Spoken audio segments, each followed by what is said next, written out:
What's brewing for me in the longer term is this absolute passion for watching the need for accountability to be back in our conversation in a way that people don't think of it as scary and a hammer and catching people doing things wrong, but in a powerful, productive, introspective way that's useful immediately. And I know, when I get up on stage with a large audience, I have them in the first 3 minutes. I know I do, because it is going to connect with them immediately. They're going to go right in their head and say, I live that. What do I do about that? So you get them to the point where they have a need to know. So what do I do?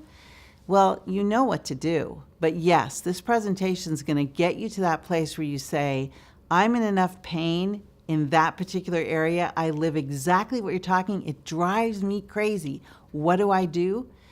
That I'm going to give them those tools to walk away, and then they're going to make the choice. And if they make the choice or don't, I hold them in the same regard, because I completely understand the choice not to and the choice to do it. It's theirs. The choice is theirs. And that's the power of what I get to do, is to just invite them and be okay with whatever choice they make. And it's really funny, most of the time, most of the time, most of the time. And every single day that I'm in the world like you're in the world, I get examples from what's happening around me. Customer service, whether it's phone or standing right in front of me, something not working, something working great, all of that is an example. So I don't have to go very far to figure out, well, how do I either use an analogy to describe what I'm talking about? Am I going to use an analogy, or am I going to use a real life situation that just happened when I got off the rental car bus or stood in front of someone or was trying to get someone on a phone to get a service done? All those things, we want our people to be more accountable. How do I do that? That's the secret sauce. That's what we teach. And then you could do it yourself. Do it yourself. Do it yourself.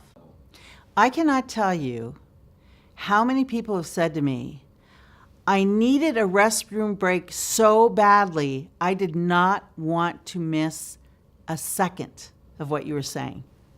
See, I think that's when I'm, really successful. When someone says, I will forego my needs to hear what you are saying and what you are talking about. I hate to miss any of it. Or if someone comes up to me at the very beginning and says, you know what, I might have to get up and leave. Okay, there's going to be 200 people in the room. I might have to get up and leave. I don't want you to take it personally.